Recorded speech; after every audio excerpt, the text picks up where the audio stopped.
Hi everyone, I'm Brent Graham. You're on watching Good for the Game TV. It's time for the Handicap Rugby Chat That Matters.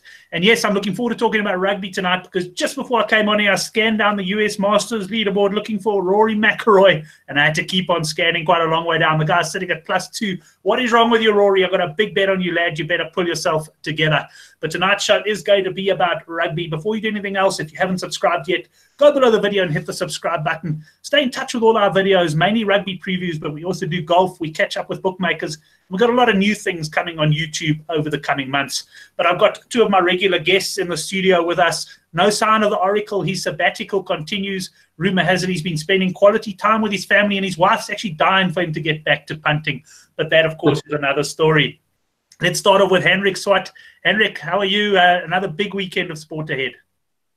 Hi, Brent. Well, thanks. Yeah, nice weekend. The only week during the year I watch some golf. I love the tradition at the Masters, so yeah, I'll be having a bit of a later night tonight, tomorrow and Saturday and usually Sunday evening. But yeah, the rugby will be my main focus, and there's a few games I'm lining up for the weekend. Well, I'm certainly hoping that I'm having a late Sunday evening, because that means I've got some guys in contention. Yeah, at the moment I am a little bit worried with the way Rory's going there. But I know another guy. I didn't get a chance to read your preview couch, but you put it up on the Good for the Game website there. You've also got quite a big interest in the Masters. Yeah, definitely, Brent. Between the IPL, the Masters, and China Formula One this weekend, I can't even remember how my last weekend on the rugby was anymore. But I'm definitely focused on this weekend on the rugby as well. So no, it's going to be some quality couch time coming up. Excellent. Well, just a welcome to the guys on the live chat. I see Etienne Breitenbach. He was tipping Gary Player in the GG Gaming Gone Mad show to win the Masters.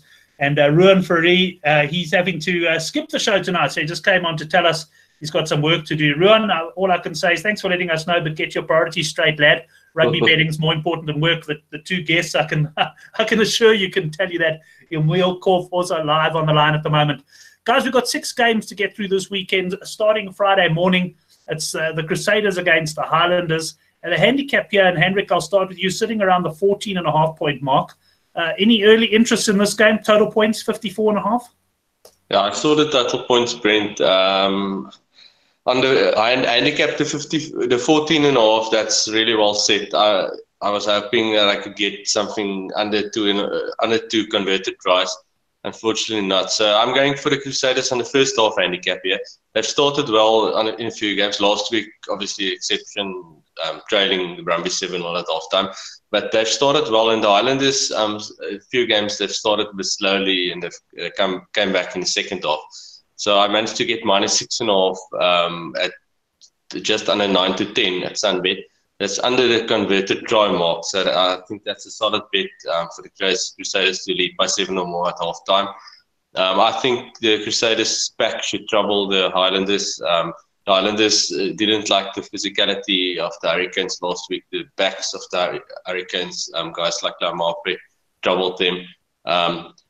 So yeah, I think with Gutierrez back, that's a big plus for the Crusaders. I think the Crusaders should do well. I'm just a bit scared that they might step off the gas in the second half. So that 14.5 is I'd rather go for the first half handicap.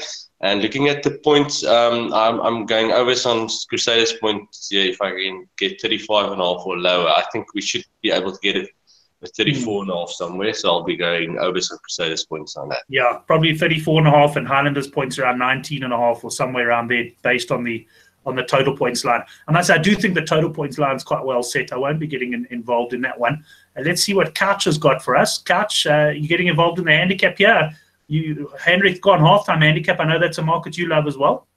No, it's definitely it's a copy paste from everything Henrik said there. It's Sunbet. They actually had 7.5 and 6.5, 7.5 almost evens. But as he says, you just like to be under that converted try margin. So I'll also take the slightly lesser price, take 6.5. As he says, usually they start fast.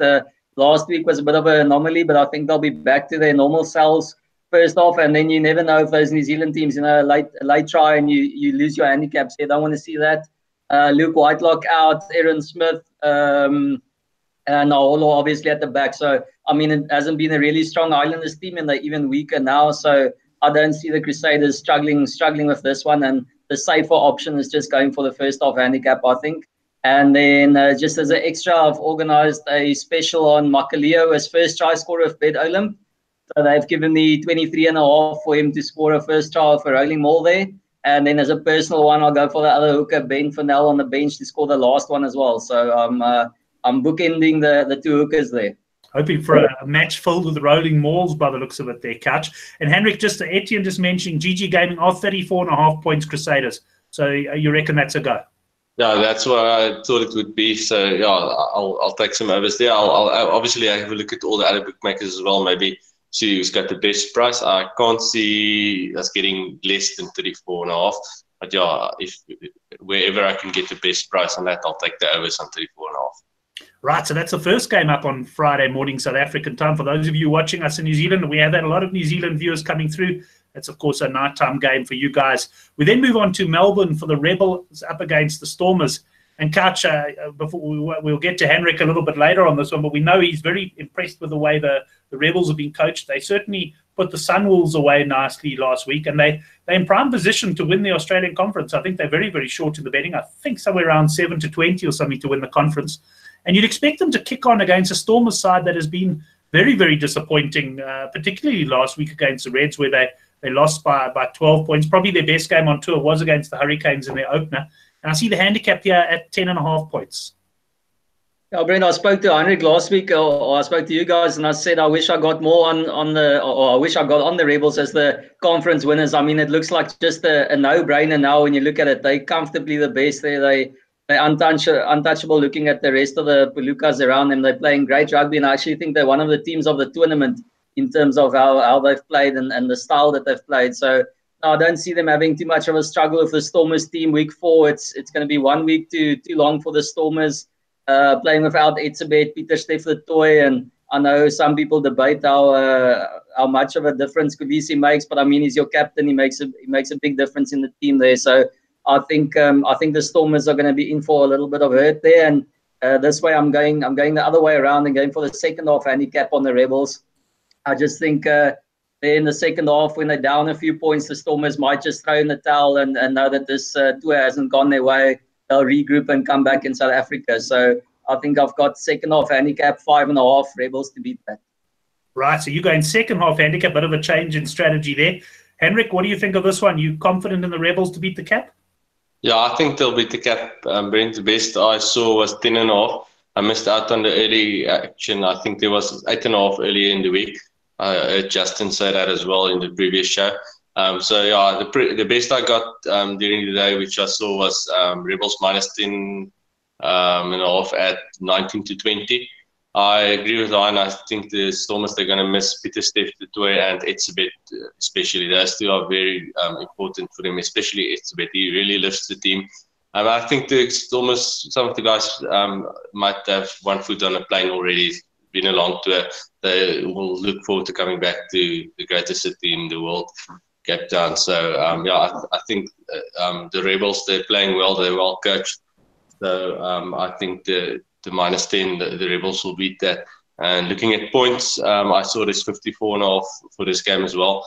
I don't see the Stormers really contributing here. So, but the Stormers' defense has been pretty good most games so far. They haven't conceded a lot of tries.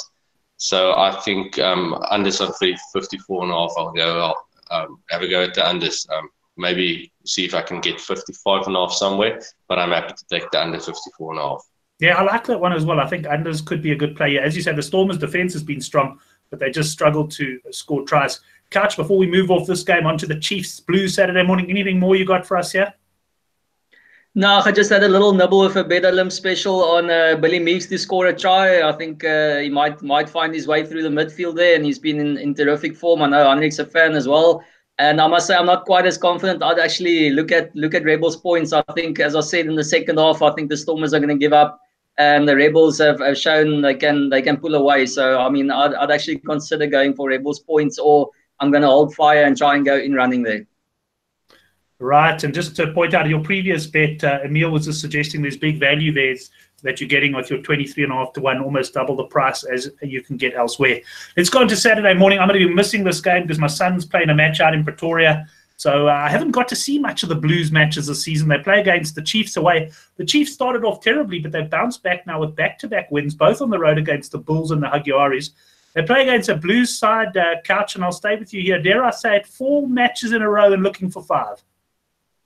Yes, I was going to say, Brent, it's like it's 2 teams in form, but it's also a bit tough saying that the Blues are in form. They're in winning momentum, but form is a bit harsh. You know, they've played patchy rugby. They've looked shocking at times, but they, as a typical QE team, they just strike gold at the right moments and they make you pay. But against another New Zealand team, it's going to be a tight, or I won't say a tight tussle, but it's going to be a tough tussle, this one. And I actually think it's too tough to call for me there. I think it's too, you'd usually just on the side of the home side, but I mean, to me, this is pretty much a choice battle, and I'll take the little bit of value and have a go at the Blues there. I know it's usually your tune, but I'll be singing the Blues this week and say Blues by 1-12. I think it's 28-10. Well, I also quite like the Blues a little bit, but while I bring Henrik in, I just want to quickly share some stats with you here on this one. This is the Blues record away against other New Zealand sides. Now, if they're in blue, it means they lost the game. And I'm scanning down, and you can see the last time they beat another New Zealand... That's not looking great. Can this be true? The last time they beat another New Zealand side away was the Hurricanes in Wellington. That was in February 2013. Since then, they've lost every single match on the road. Unbelievable. But the cue for me to bring Henrik on, because I haven't seen anything from you, Henrik, but I can't see you being on the Blues this week. I am on the Blues, Brent. Okay.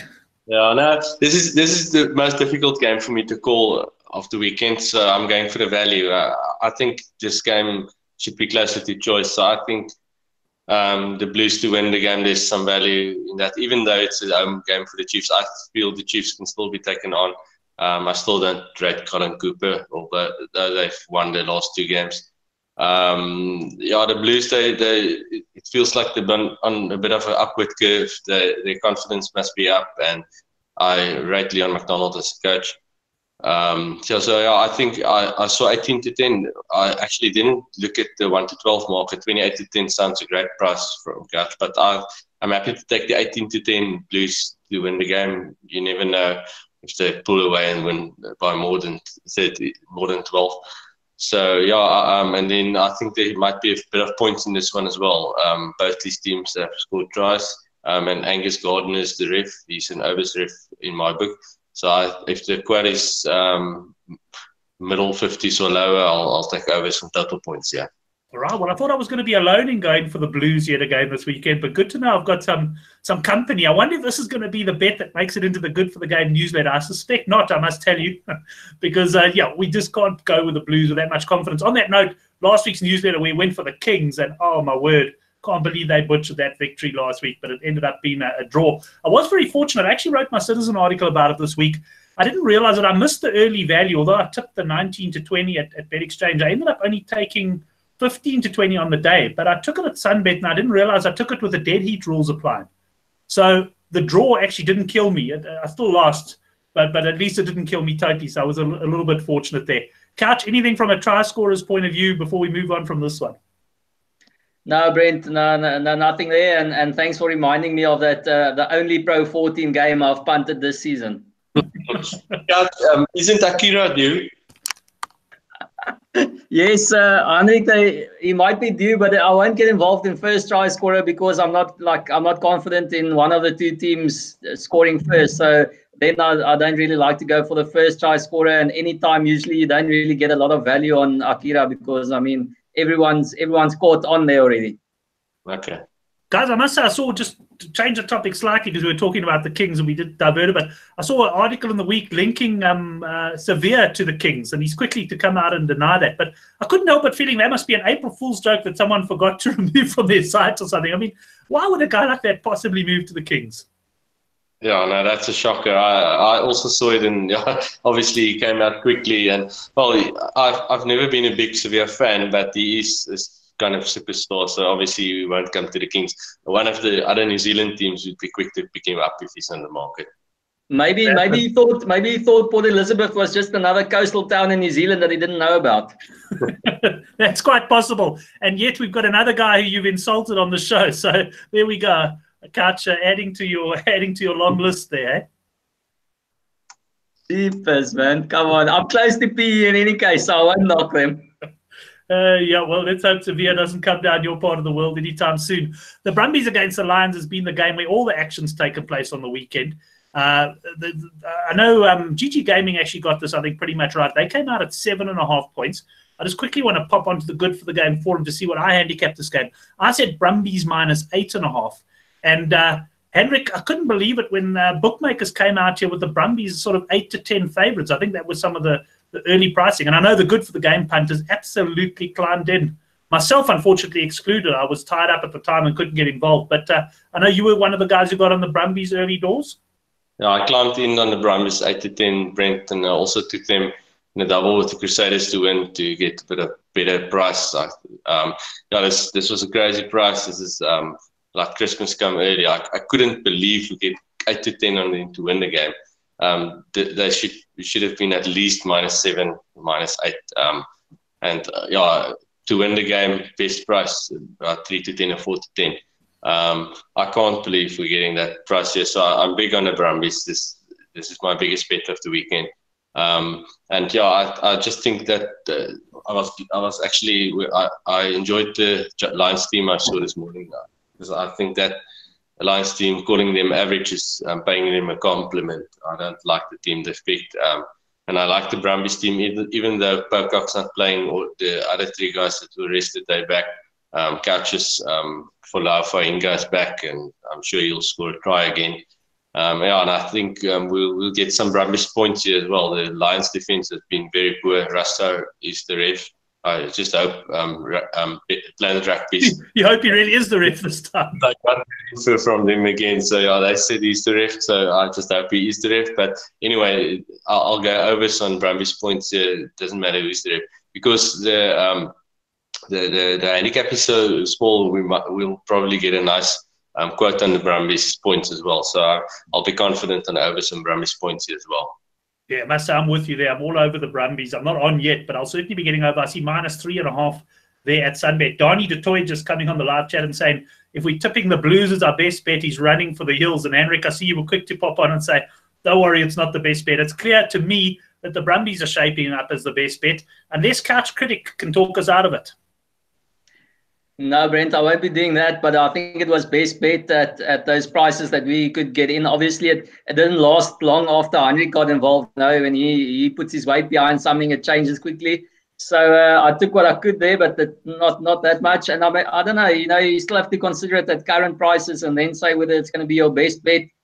You have to think that the Brumbies will have enough in the tank there. The Lions don't have Carlos Sardi at tight head. He's playing off the bench this week.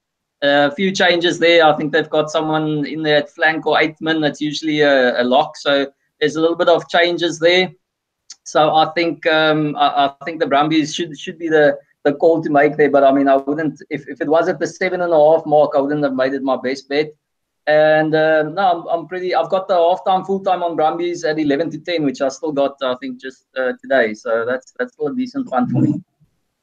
Right, yeah, and I'm not involved here, but I do think at the 3.5 level, they're still probably worthy of best bet material. Yeah, I actually at current levels, I'll actually go for Brumbies by 13 plus at 2.55 to 1. That's my bet in this game. I think they'll win by a lot. Yeah. Yeah, so take the bigger handicap. I know Compost on the Good for the Game forum always says, boys, take the bigger handicap. Don't stuff around with a 9 to 10. I know Gavin, the Oracle, tried that for a while, but I don't think he had a great success with that strategy, to be honest, Henrik. He seemed to run into some problems, but I guess it's dependent on what type of punter you are. But I tend to agree here with you, particularly if in your case you've already got the, let's call it the early value. So there's no real point taking the 3.5, and you rather go for the big win. If you go that strategy, I don't think you'll have to do it every game. You must just do it when you're very confident.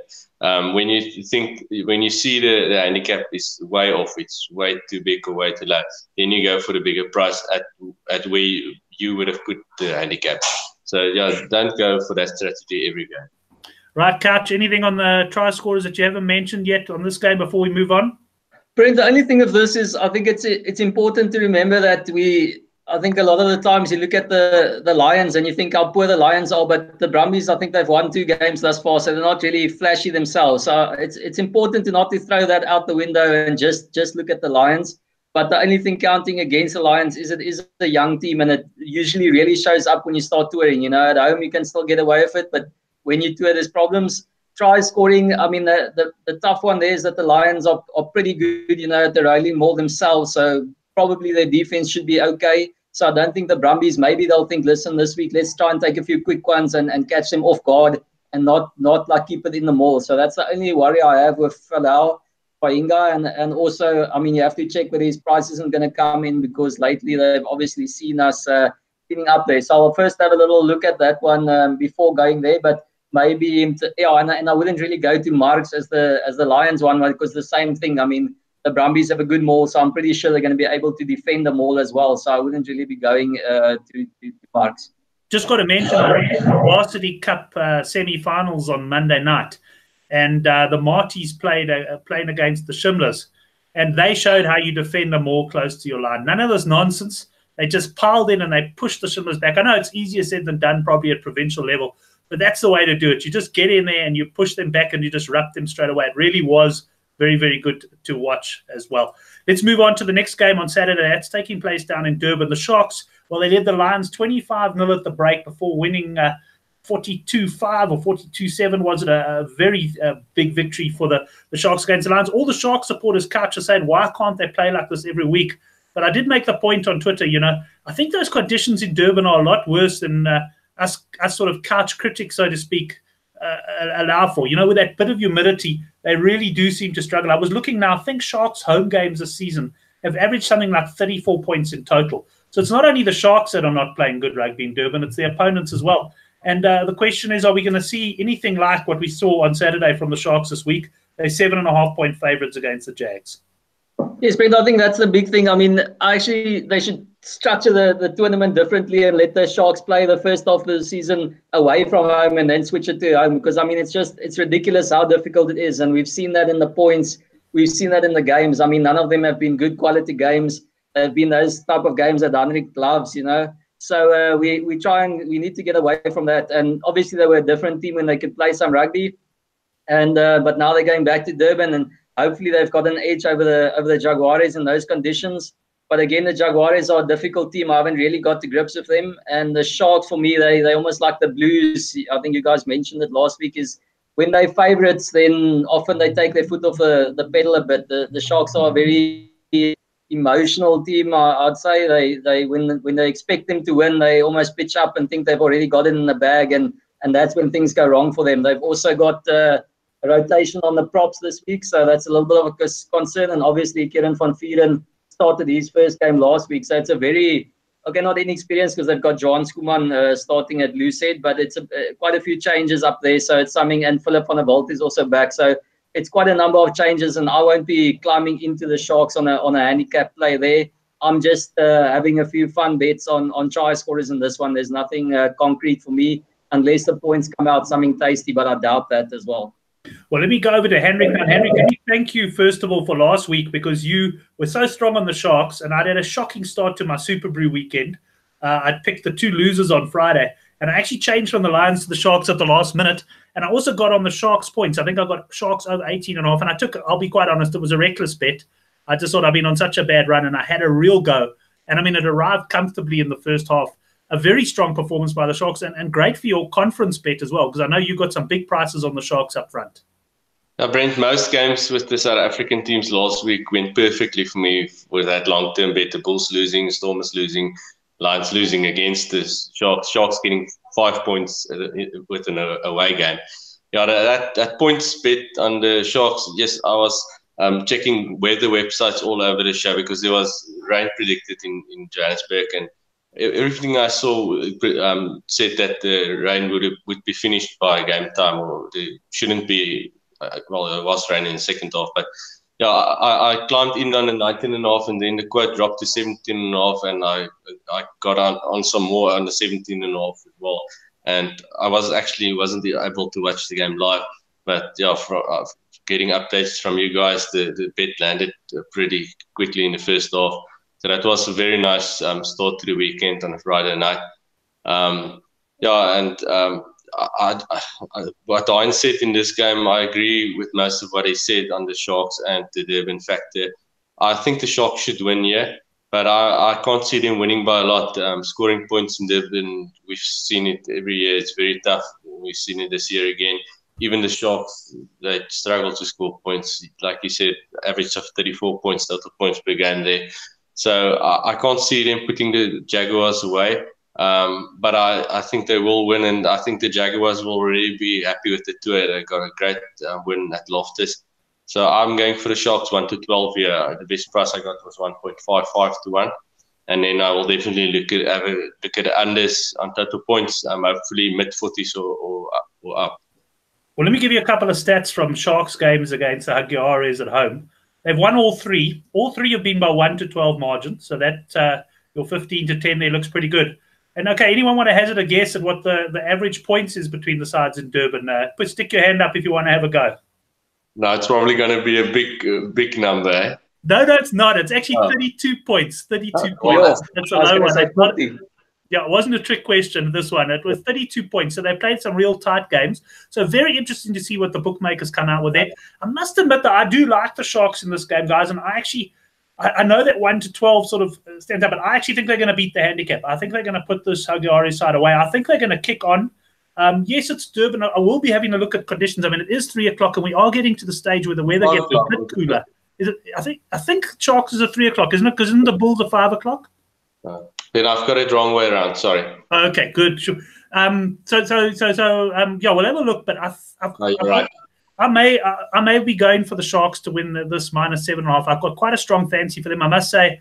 All of us on the Sharks certainly to win the game. The Jaguars came back to beat the Bulls last week, but I actually wasn't that impressed with them. They hung in. The Bulls absolutely let them off the hook, and I'm expecting the Sharks to be a little bit more ruthless this week. That, though, does take us into the final game, unless any of you got anything else to add on that one. And the final game is the Bulls up against the Reds. Brent, can I on that one? The Jaguars team wasn't out when I checked last time around, and that's why we've been holding on the prices. But I do have both. I've got the Dupree twins in a try scorer happening there. So Dan Dupree has scored the first try on a couple of occasions. So I'm going to go for him to score the first try. Obviously, I'm hoping to get a nice little price there from Bet Olymp. And then last try scorer, John Luke, is back. He's playing off the bench. So I'm going to take him for the last try coming off the bench. So I'm hoping for the twins to perform there. Excellent. Yeah, I've noticed he's been getting amongst the tries. You like those ones, Hendrik? Yeah, sorry, say again? You like the Dupree twins to get over the line there, or Dan? Yeah, that dumb stuff of them, they're strong guys, and they close to the line. It's tough to stop them, a lot like Akira Ioane. So yeah, they like scoring tries. So I think that's some solid bets from mine. We're switching over there. Brent, he's already taken out the Lions this week, and now the Natal school guys. So he's saying they're domkrag. So we're switching roles. Yeah. Fortunately, I think Israel Folau's comments on social media will divert a bit of attention away from ours. Yeah, that's stupid from me. Can't believe. Even if you have those beliefs, fine. But if you're in his position, you don't go and put it on Twitter. Absolutely. But imagine you took some of the Wallabies to win the World Cup. I mean, honestly, one player does not mean more to a team than Israel Folau did to the Wallabies. He was like the only little bit of hope left. It's shocking. Look, Coach, I'll be honest with you. If you took the Wallabies to win the World Cup, then I'm going to say things about you on social media. but luckily, I didn't. We won't go into detail on this one. It would probably make an interesting topic to discuss, but I got a feeling things could get heated depending who you have on the show. But I totally agree with Henrik. I mean, what he's doing, saying it there, and the reality is that other sporting codes like the league have already come out and said he's not welcome here either. So it's not as if he can just pop over somewhere else. He's really done himself some damage. I think it was my good mate Brendan said, don't worry, France will accept him. They'll take anyone over there. He could be playing some rugby in France soon. But let's go on to the last game of the day. It's the Bulls up against the Reds. I actually priced this game around the 12.5, 13.5 point mark. And GG Gaming, when they came out on Sunday, came out at 18.5 points. I did think it was a bit higher. The handicaps come in. But Henrik, the stats all suggest that the Bulls could really put the Reds away in this one. They've won, I think, 7 in a row at Loftus, and all of them by 13 points or more. Yeah, I saw the stats you pulled up in the previous show with Justin, and the Bulls have a great record against the Reds at Loftus. And especially after last week, I think there will be a bit of backlash from the Bulls. And they've got some nice players back. They've got Galant back. They've got Van Staden back at 6. And they've got Pollard back. He's very important to them. And then I see they've signed Jan Herbst. He's on the bench. It's a prop I really rate.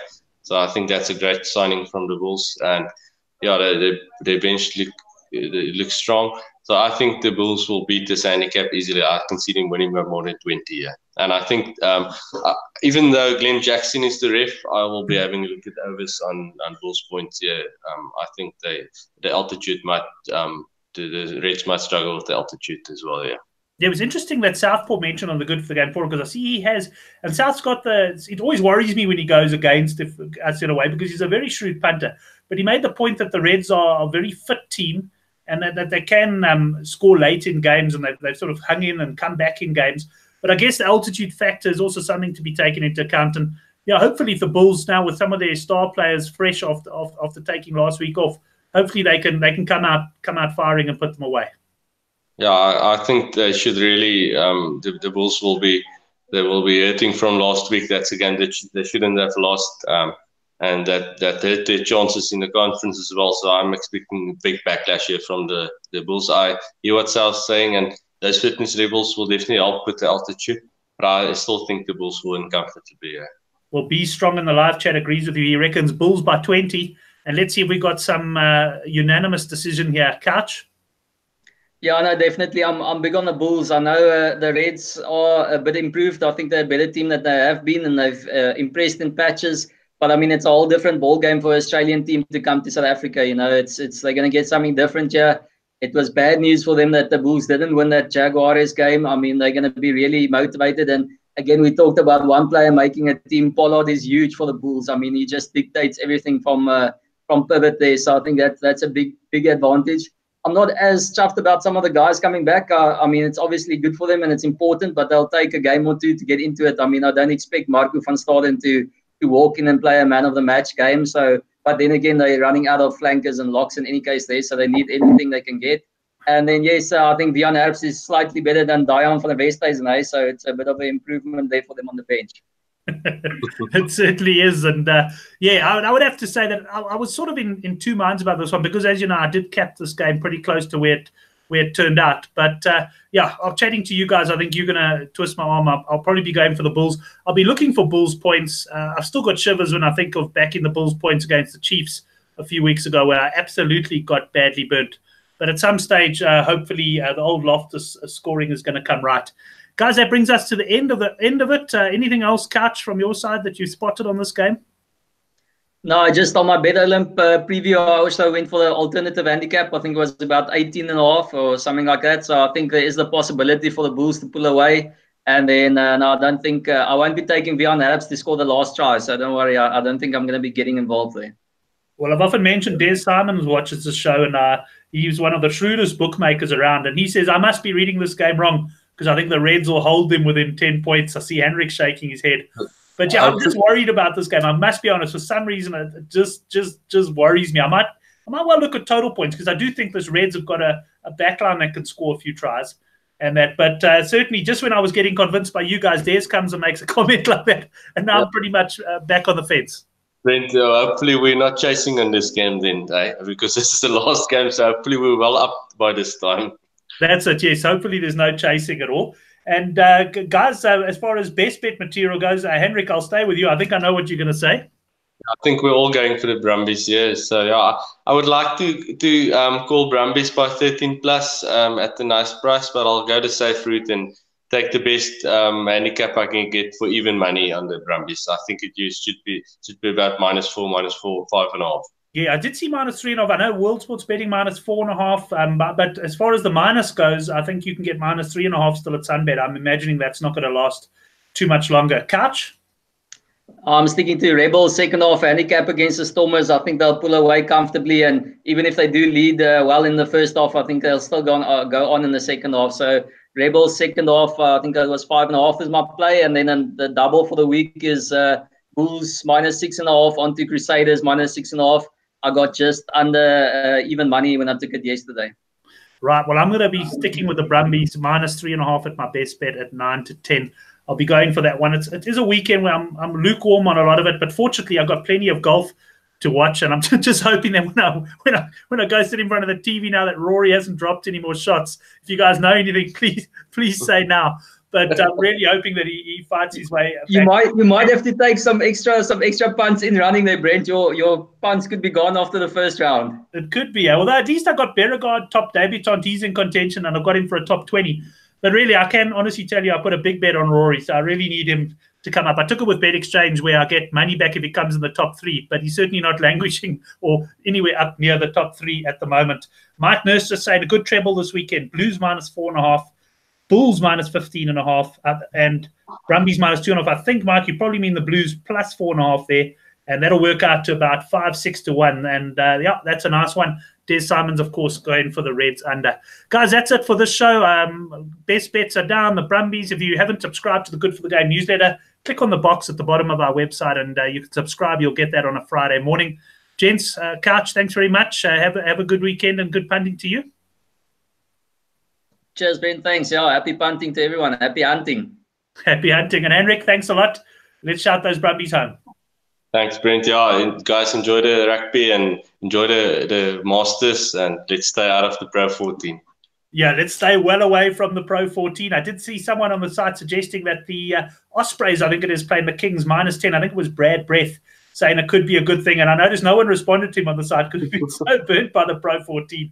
And look out for the Varsity Cup on Monday. I might do a video preview for that one. I understand there's 12.5 Marties at World Sports Betting, and if other guys come out in that region as well, it'll be interesting, because I really do think that Marties are going to be the business, and they're going to put tucks away on that one. But yeah, I think Bet Exchange has 12.5 as well. Okay, so that's an interesting one, because Henrik, I know you've also sort of sworn off this competition from a punting point of view. I had a terrible run, but last week I actually did okay. I backed the Marties -28.5 at WSB.